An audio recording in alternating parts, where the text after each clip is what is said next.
আচ্ছা, দেখো তিনটে আমাদের এখানে জিনিস দেখতে পাচ্ছি বা ভূমিরূপ দেখতে পাচ্ছি। একটা হচ্ছে পেডিমেন্ট, বাজাদার, প্লায়া।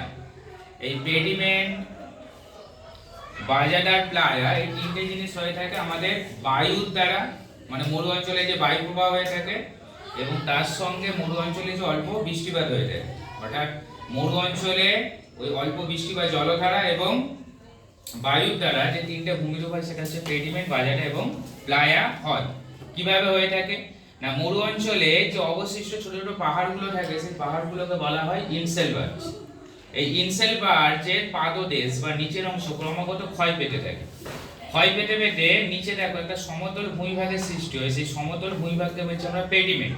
তাহলে ইনসেলবার্জের পাদদেশে বা নিচে যে সমতল ভূমিভাগের সৃষ্টি হয় তাকে বলা হয় পেডিমেন্ট। এই পেডিমেন্টের আরো নিচে দেখো এখান থেকে ক্ষয়িত হয়ে বিভিন্ন পদার্থ বা ছোট ছোট বালিকণাগুলো ওর নিচে সঞ্চিত হয়ে একটা সমভূমি গঠন করবে, যেটাকে বলবো আমরা বাজাদা।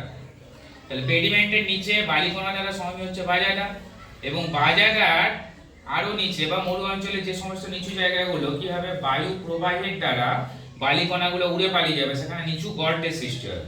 সেই গর্তে কি হবে, জল জমে বা নিচের ভৌম জলটা উপরে উঠে এসে হ্রদ তৈরি করবে, সেটাকে বলবো আমরা প্লায়া হ্রদ। তাহলে মরু অঞ্চলে যে ছোট ছোট হ্রদগুলোকে কি বলে, প্লায়া হ্রদ। আর ইনসেলবার্জের পাদদেশ হচ্ছে পেডিমেন্ট, আর পেডিমেন্ট থেকে আরো ক্ষয়িত বা সূক্ষ্ম বালিকণা দ্বারা গড়ে ওঠে আমাদের বাজাদা, এবং তিনটেই হচ্ছে বায়ুর দ্বারা বা বায়ু ও জলধারার দ্বারা গড়ে ওঠে।